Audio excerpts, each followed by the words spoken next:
Hi there, everyone. This is Jilly. Thanks so much for dropping by my channel today.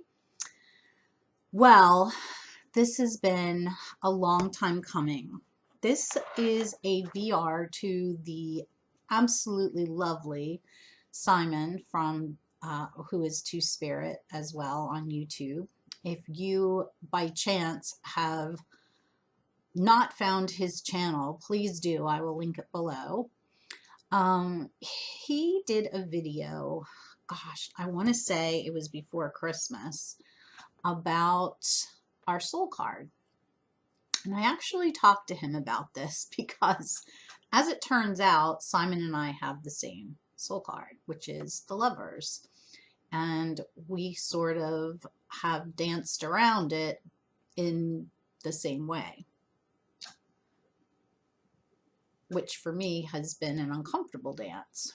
So it's taken me a long time to do this VR, to really think about this card and what it means to me, because I've always sort of looked at it and thought, oh yeah, the Lovers, okay, well, that doesn't mean a whole lot, or I don't know, it's just a card of all of the major arcana. The Lovers is the card that traditionally for me has been, gosh, like, I don't want to say weird. I certainly have experienced love. I've had some great loves in my life. I think when we see the Lovers card and we look at cards like this one in my beloved Druidcraft, or this one in the Art of Love Tarot. Let's see, even to a degree, this one from the Gaian Tarot. I mean, we see the sexual part of love, and I don't necessarily feel like that is love. Also, with these cards, and I'm picking up especially the modern decks, these cards do not relate to everybody because we are different colors, we are different ages, and we relate sexually in different ways. I mean, I have a lot of friends in the LGBT community, and when I read their cards and I pull out a card like this, I kind of get stifled giggles sometimes, and I have to say, now wait a minute, let's not look at the card, but let's look at what the meaning of the card is. So I guess let's talk a little bit about what the meaning of this card is, because it's not all about sex.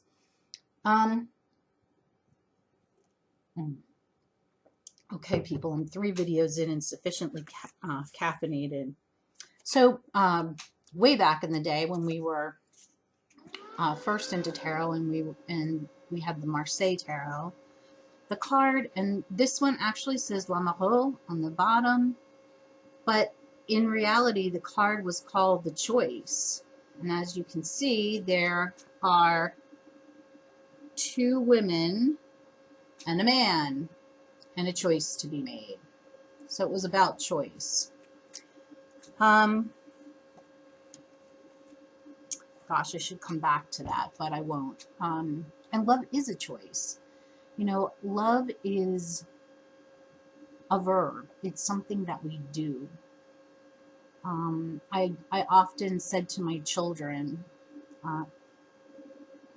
I can recall especially my girls saying to me, oh, I'm so in love. And, we would sit and kind of talk about that, because I think to be in love is to be infatuated. And the love part of it really comes into play the morning you wake up next to that person and they have been snoring all night, farted in bed, done something, just really asinine, stupid, and you look at them and say, what the fuck did I do? but you're still there because in your soul, you love that person. That's what the lovers is to me. My favorite lovers card is from the beautiful Anna Kay. This card screams love, true love, lovers, true love to me. These are people who deeply respect each other and are content, and maybe aren't in the sexual part of their relationship any longer. I don't know. How long does that last? But they have found something more. They have found something deeper, and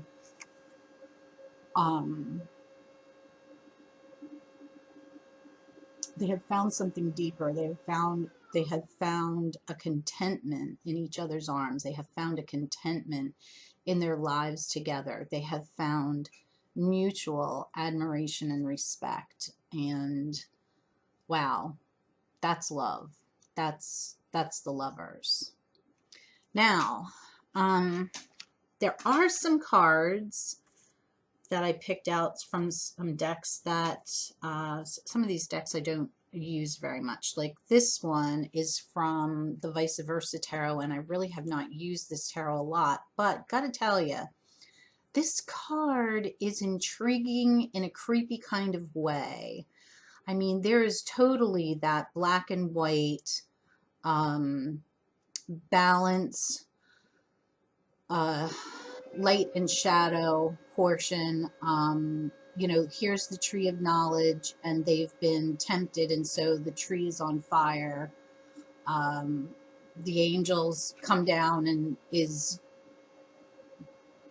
I don't know what the angel's doing, giving the message of look what you did, or I don't know. But this is a very biblical Adam and Eve sort of rendition of this card, is it not? And here's the other side of it, equally as. I want to read more about this card, but it is intriguing, but it's also very, to me, traditional lovers. It's a lot like the Rider-Waite version, which is so Adam and Eve. And, you know, and here's my problem with this. We all know how it wound up, and we all know who got blamed, right? So I have a big problem with that, because it's not all our fault, people. Okay. Then I pulled from the Goddess Tarot, and I kind of, let's see, which way is up? This way. This is card 6. It's called Love, and it's Venus. Now, you know, Venus is the goddess of love. She was created from sea and sky, so water and air, which, you know, water is all emotion, air is all in your head, and the balance of it is beautiful. So, you know, there is that balance that we need to find within love as well. And then this card, which is really kind of cute, talks about the honeybee. And when I read the description in the book, it did talk about what it talked about was, this is not like birds and the bees, although, you know, they are pollinating, but it talks about give and take.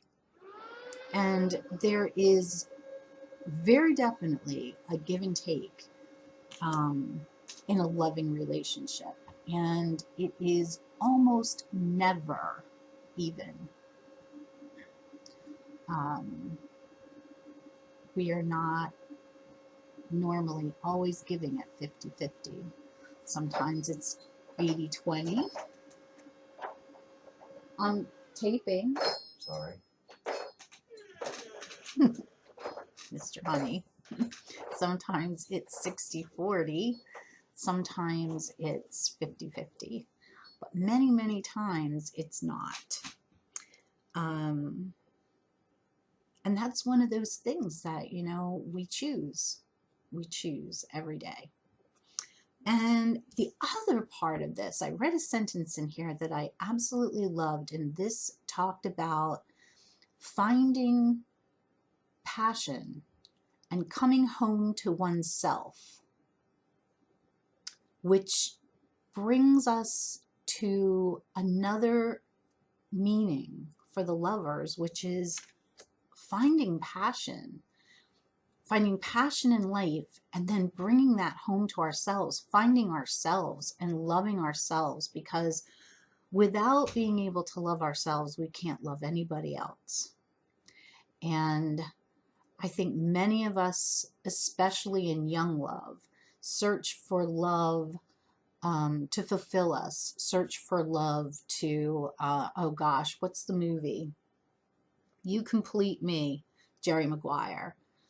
You do not complete me. You do not complete me. I complete myself. I complete myself first. And then we're two completed people walking together. And isn't that a glorious thought, you know?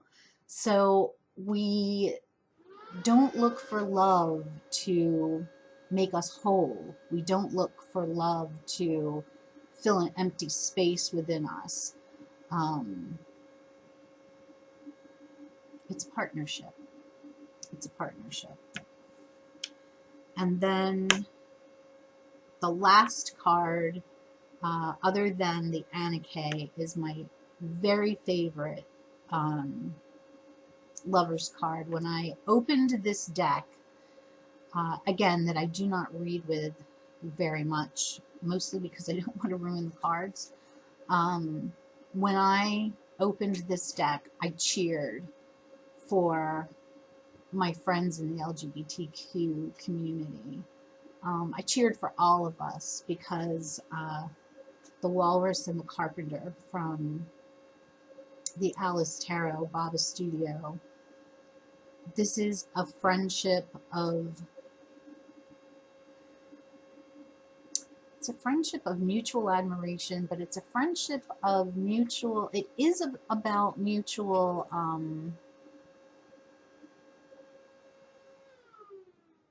well, it's the Walrus and the Carpenter, so it's about mutual, gosh, if I say gain, that sounds so cheap, but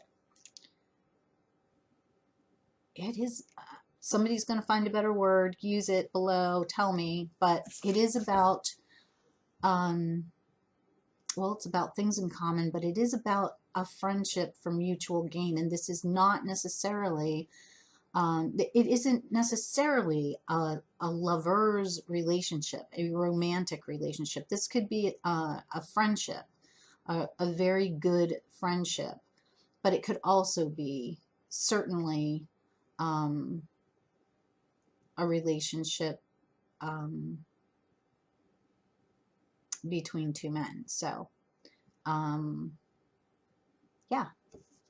So all in all, in doing this exercise, Simon, thank you so much for this tag, because I've become better friends with my soul card for myself, because I do feel like I've worked really hard at in my adult life at finding my passion and coming home to myself. And I feel like, you know, it's a journey I take every day, but I do feel at home in myself. I am divorced. I got married very young. I was just 21 when I got married the first time. I married 4 months after my mother died. I had no business getting married. Thought that I really loved this guy. And he is a good man, but he was not the man for me. And had I waited, and had I not been trying to fill a void, I probably would have figured that out myself. I have been very blessed to find my kindred spirit, my soulmate, the man that I know to the depths of my soul that I love and that I'm supposed to be together in Mr. Honey. We have been together. I've known him since I've known him since I was 14. And there's a story to go along with that I'm not going to share today, but there is a very interesting story that goes along with Mr. Honey and me. But we knew each other when I was 14. And then he was a little bit younger. I'm a cougar. No, I'm not. And then we met again when we were older, in our 30s, and kind of knew that this was supposed to be. So we have traveled not an easy road together. There have been some real difficulties in our relationship, and we spent 8 months separated. But we made a choice, and we went to counseling and did the work, and we came back together again, and our relationship has been stronger and one of very deep admiration and respect for each other. And a huge part of that is because we've both come home to ourselves. So yeah. Thank you so much, Simon, for this, and thank you everyone for watching. I really appreciate it. I hope that you enjoyed it and picked up some nuggets along the way, and I will be back very soon with another video. Take care, everybody. Much love. Bye-bye.